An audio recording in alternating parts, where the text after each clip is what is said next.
news. Death Stranding Director's Cut. More info, Mike. Yeah, so Sony's recent State of Play gave us a ton of info about Death Stranding Director's Cut, including what's new and when it's coming. So first up, it's coming to PlayStation 5 exclusively on the 24th of September 2021. So it kind of sucks a bit for PS4 owners. And it's coming and PC owners, like maybe some PC people owners too, on the podcast. That's right, yeah, because we did get it on PC too. I actually, funny you say that, because I have a few friends who have it on PC. So look, maybe they'll do this for PC later on. I don't know. It's weird. I mean, I'm sure they'll have a whole bunch of other additions, and we'll talk about some of the features as to why maybe they couldn't support some of the stuff on the PS4 platform, but doesn't really make sense. Anyway, I digress.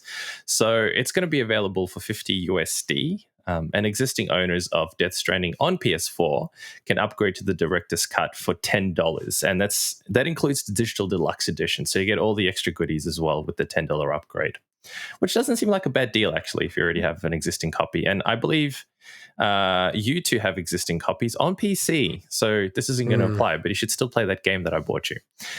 Anyway. Again, I digress. Can you mention that within this one segment? We'll come back to it at the end, okay? Yeah, let's come back to it, sure.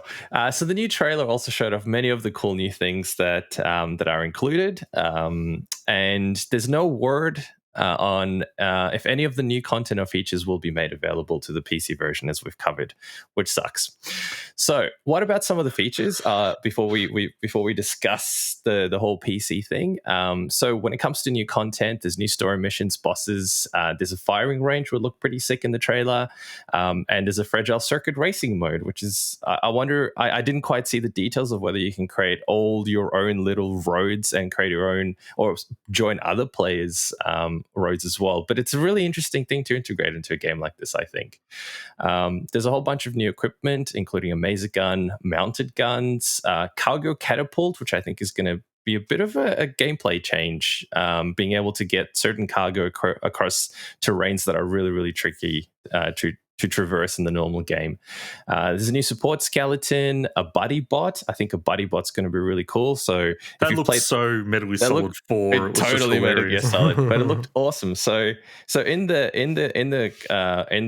current version, or the traditional version of the game, obviously you had to carry everything on yourself, and there's different skeletons that you could have that assisted you in certain ways, including more speed, better stability, etc. And you could also have a little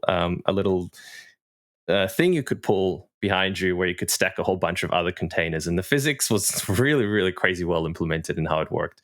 But having a buddy bot would make life, I think, a hell of a lot easier. So it'll be really cool to get back into it and try it out.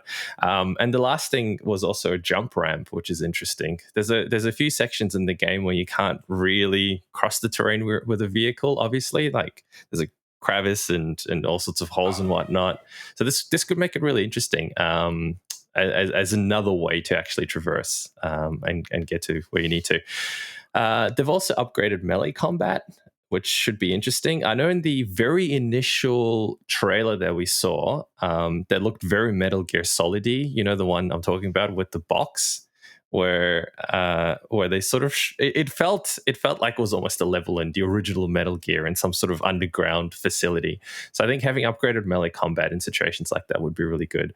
There's new online features with friend play and leaderboards, improved visuals. So in terms of graphics modes, there's a performance 4K upscaled at 60 FPS, which is going to be awesome, or fidelity native 4K. This is definitely a game that I would enjoy playing at 60, although it's not necessarily the most fast-paced action. So 30 was perfectly adequate on my Pro when I played it. It's more about how awesome the game looks than anything else. And of course, both options will support HDR and ultra wide modes, which is really good. One thing that I'm looking forward to, and I will hopefully get a chance to try this out soon, is the haptic feedback and the adaptive trigger support, which in a game like this would actually be really cool, because the weapons do feel quite different. And I think the way they could implement it with a lot of different parts of the game could be really, really cool. Just the idea of giving Hideo Kojima access to haptic feedback and haptic triggers, knowing even what he did with the original PlayStation Rumble. Oh my god, yeah. To me, the cool, yeah. So The other thing is 3D audio support, which for a game like this, I think is going to be awesome. I was lucky enough to play it with my 5.1 relatively cranked up, so I had the full surround experience, and it was awesome. It had some of the coolest songs in just I can't describe it, and I don't want to spoil it, but there's certain parts that almost gives you shivers at how cool it was implemented with the music in it. It's got Churches on the soundtrack. That's automatically a winner for me. So what else? There's a PS4 to PS5 save transfer, which I think will be extremely handy for people that have already played the game on PS4, myself included. I did finish the game. I didn't finish everything, so I didn't 100% of platinum the game, but I certainly finished the story. I built most of the roads. I did most of the deliveries. I think there were a few things that I wanted to clean up that I never got around to. So it'd be good to kind of transition to that. And if I'm not mistaken, from what I read as well, a lot of the stuff isn't necessarily instantly unlocked. You kind of unlock it as you progress through the story or as you get to certain parts. So I'd be keen to see how that works for both new players as well as existing players that have already done the entire game, basically, are loading up a save file. Will they be able to go to a certain spot and activate something like the firing range, let's say? I'm just assuming that's how it's going to work.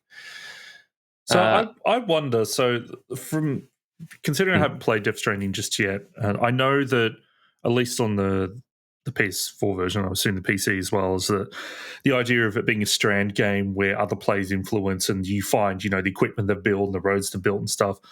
I assume all that stuff will it'll be like a start over fresh for the director's cut, so you won't see existing stuff from the previous version. Good question. Already in the world. I think you do. Because why would you have the save transfer otherwise? Yeah, that's true. I also love how you called it, given that it's a strand game, as if this is an established genre. This is what we're calling it now. As Metroid is the Metroidvania. No, but it's like they've gone at length over the years to try to push, and I understand, like, to me it makes sense. It's like an expansion on the whole asynchronous multiplayer of like Dark Souls and stuff, but it's going further, much further than that to where it's actually really impacting your world in terms of the physical environment. Be interesting. Yeah. But yeah, no, the fact that it's got the save transfer, then it would make sense that you would jump into the world as it is currently.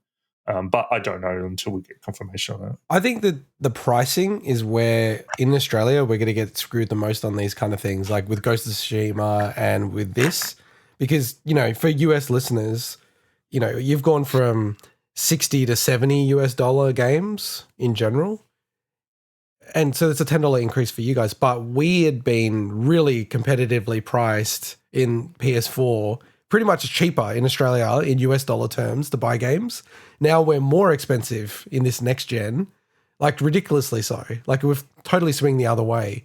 And what it's practically doubled almost in terms of a lot of launch games. It's crazy. Depends on the game, but yeah. Yeah, and the console, like you still can regularly get Nintendo games for like $50 brand new games.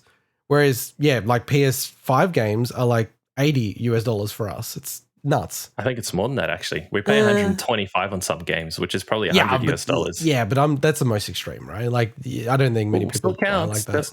There's quite a few. There's quite a few that I like. Anyway, Demon's Souls is still that amount, isn't it? Kind of doesn't change my point. But I think this, because it's £10 or $10 difference, I think for us, it's actually going to be 20 Australian dollars. I'm guessing that's where they land with it. And even if you look at the current pricing on the PS Store of the Director's Edition or the Director's Cut versus what the PS4 version is, it's like a $20 difference between those two games. So I'm kind of like a bit annoyed about that. Having said all of that, I'm like almost tempted to buy the PS4 version off Amazon for 24 Australian dollars and then buy the upgrade. And it's just annoying because I've got the PC version. I don't know. I'm not sure where I land with that. I'd probably. It's an interesting one. It is a good PS4 game, or like PS5 game. Yeah, right? I'd probably play it on PlayStation if I could. Yeah, if I had the choice. Well, it's just going to be money, right? It's like I don't need to buy. Yeah. Well, it's money, and the fact that if they have a friends play mode now. Well, do we know all the details of that specifically though? But he'd need a PS5. No, I don't think we know all the details. No. Yeah. Anyway, I'll see how much the upgrade is and if you can still get a cheap copy of Death Stranding.